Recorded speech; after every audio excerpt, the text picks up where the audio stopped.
नमस्कार, आदाब, सत श्री अकाल, जय भीम, जोहार। मेरा नाम है नवीन कुमार। भारत ने आज़ादी के साथ ही गुलामी से सैद्धांतिक तौर पर मुक्ति पा ली थी।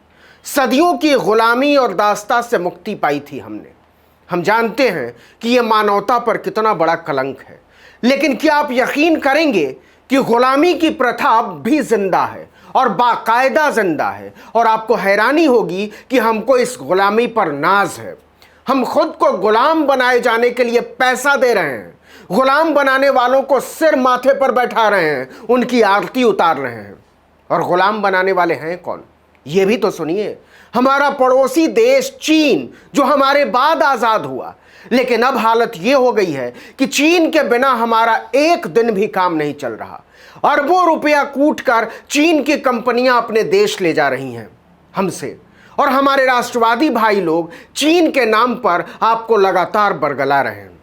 आप सोच रहे होंगे कि मैं कोई चाइनीज मोबाइल की, ईयरफोन की, घड़ी की, चश्मे की, कंप्यूटर और चिप की गुलामी की बात कर रहा हूं। बिल्कुल नहीं, मैं आदतों की गुलामी की बात नहीं कर रहा हूं। मैं तो आदमी को गुलाम बनाने की बात कर रहा हूं। आपको मजाक लगेगा कि 21वीं सदी के परम राष्ट्रवादी उफान पर भारतीय को गुलाम बनाने की बात कर रहा हूं।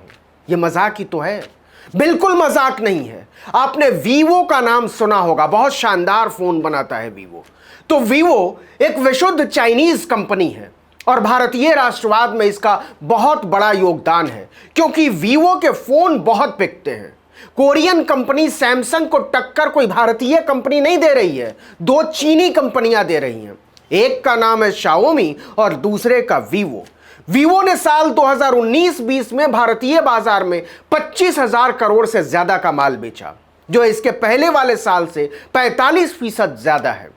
यह चीनी कंपनी भारत में तीसरी सबसे बड़ी मोबाइल कंपनी है।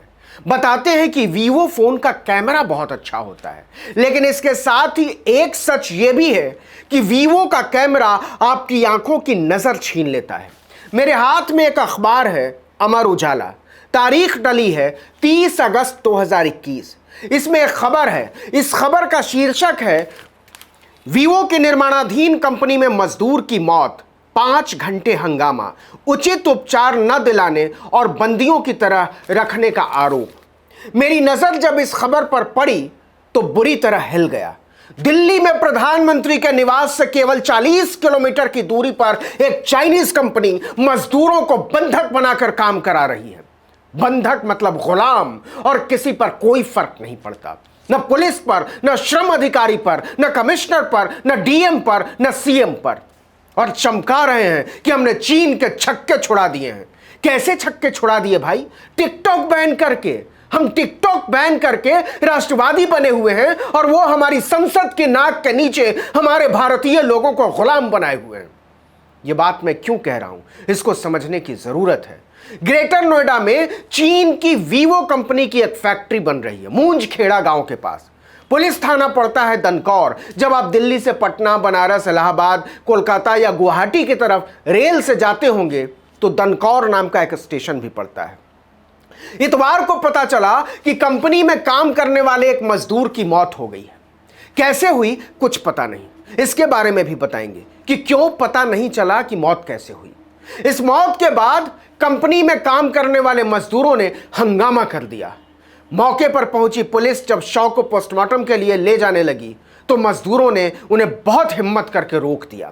मजदूरों ने पुलिस को बताया कि वीवो कंपनी में काम करने वाले मजदूर नहीं है साहब, गुलाम है। 21वीं सदी के राष्ट्रवादी भारत के गुलाम, और उन्हें गुलाम बनाने के लिए बाकायदा भारत सरकार, पुलिस और व्यवस्था की मंजूरी हासिल है। आप ये जानकर हिल जाएंगे कि मजदूर चाइनीज कंपनी वीवो के फाटक से बाहर नहीं निकल सकते। अपने रहने, खाने और इलाज के लिए वो कंपनी के रहमो करम पर निर्भर है। न तो वो किसी से मिलने बाहर जा सकते हैं और न बाहर से कोई उनसे मिलने अंदर आ सकता है। तबीयत खराब होने पर इलाज अगर कंपनी ने करा दिया तो ठीक, वरना मजदूर तड़पते रहते हैं। बाहर नहीं जा सकते अपना इलाज कराने। खाना पीना भी इंसानों की तरह नहीं, गुलामों की तरह दिया जाता है। जो मिल गया वो खाना पड़ेगा, आप शिकायत नहीं कर सकते। मजदूरों ने आरोप लगाया कि 1 महीने पहले भी इलाज न मिलने की वजह से एक मजदूर की जान चली गई थी, लेकिन कंपनी ने जिले के पुलिस और प्रशासनिक अफसरों के साथ मिलकर मामले को दबा दिया। एक बार फिर से वही हुआ है, लेकिन इस बार जो हुआ है वो बता देता है कि मेक इन इंडिया के नाम पर मोदी सरकार ने दुनिया की कंपनियों को भारत में गुलामी कराने की खुली छूट दे दी है और स्वतंत्र भारत का कानून उन कंपनियों के सामने अंधा भी हो चुका है और बहरा भी। पुलिस के मुताबिक संतोष नाम के जिस मजदूर की मौत हुई है वो मूल रूप से नेपाल का रहने वाला था और उसकी उम्र है मात्र 30 बरस, बल्कि कहना पड़ेगा थी। रोजाना की तरह वो शनिवार देर रात काम करने के बाद कंपनी में ही बने कमरे में सोने चले गए। मजदूर बताते हैं कि इस कमरे में हमें आदमी की तरह नहीं गुलामों की तरह रखा जाता है। इतवार यानी 29 अगस्त की सुबह 4 बजे जब कंपनी में दूसरे मजदूरों ने संतोष को नहीं देखा तो खोजना शुरू किया। परेशान मजदूर उनके कमरे में पहुंचे और यह देखकर उनके होश उड़ गए कि कमरे में संतोष मृत पड़े हुए थे। मामले की सूचना वीवो कंपनी के अधिकारियों को दी गई। तब तक संतोष की मौत की खबर पूरी कंपनी में फैल चुकी थी। वहां काम करने वाले सारे मजदूर एक साथ इकट्ठा हो गए। मजदूरों ने हंगामा शुरू कर दिया था, काम ठप कर दिया।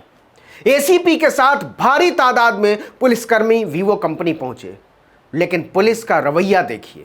मजदूरों ने पुलिस वालों को साफ साफ बताया कि हमारे साथ वीवो कंपनी गुलामों की तरह बर्ताव कर रही है। यह कोई पहली मौत नहीं है साहब, हमें इंसान नहीं समझती कंपनी। लेकिन पुलिस वालों की कोई दिलचस्पी मजदूरों के आरोप में नहीं थी। 5 घंटे के भारी हंगामे के बावजूद पुलिस वाले शव को पोस्टमार्टम के लिए ले गए और बात जैसे खत्म हो गई। वीवो कंपनी में काम करने वाले मजदूर कैमरे पर सामने नहीं आना चाहते, वो डरते हैं। उन्हें डर है कि इससे कंपनी उन्हें काम से निकाल देगी और रोजगार छिन जाएगा। लेकिन वो अपनी कहानी बताते हैं तो रोंगटे खड़े हो जाते हैं।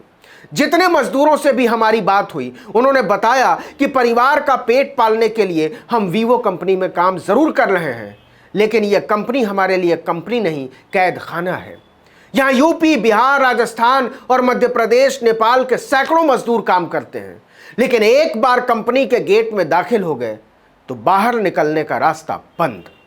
संतोष की जान गुलामी की इसी प्रथा ने ले ली। वो कई दिन से बीमार थे। आरोप है कि कंपनी उनका इलाज नहीं करा रही थी। वो इलाज कराने के लिए बाहर निकलना चाहते थे, लेकिन वीवो कंपनी प्रशासन ने उन्हें बाहर नहीं जाने दिया और बिना इलाज के तड़प तड़प कर संतोष की जान चली गई। मजदूर आरोप लगाते हैं कि हर मजदूर का 1 महीने का वेतन कंपनी अपने पास रख लेती है। वेतन दूसरे महीने से दिया जाता है, मतलब 1 महीना हमेशा एडवांस कंपनी के पास पड़ा है। लेकिन वीवो कंपनी की ताकत देखिए। एसीपी ब्रिजनंदन राय का कहना है कि पोस्टमार्टम की रिपोर्ट आने के बाद ही मौत के कारणों का पता चलेगा। इस संबंध में कोई लिखित शिकायत कोतवाली में नहीं की गई, इसलिए कोई एफआईआर भी दर्ज नहीं की गई है। मतलब सैकड़ों मजदूरों के शिकायत का राष्ट्रवादी भारतीय गणतंत्र में कोई महत्व नहीं है कि उन्हें अपने ही देश में एक चीनी कंपनी ने गुलाम बना लिया है।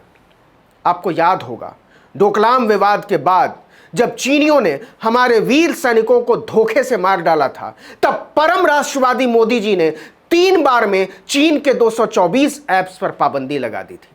पहले 43 ऐप पर, फिर 59 ऐप पर और फिर 118 ऐप पर। इसमें नाचने वाले ऐप से लेकर फोटो स्टेट और स्कैन करने वाले ऐप तक शामिल थे। लेकिन उस दिन भी भारत सरकार बाहें फैलाकर चीन की कंपनियों के आगे दंडवत हुई जा रही थी। और अब उनकी हिम्मत इतनी बढ़ गई है कि वो हमारे लोगों को हमारे ही देश में गुलाम बनाने लगे हैं और हमारी राष्ट्रवादी सरकार को कोई फर्क नहीं पड़ता।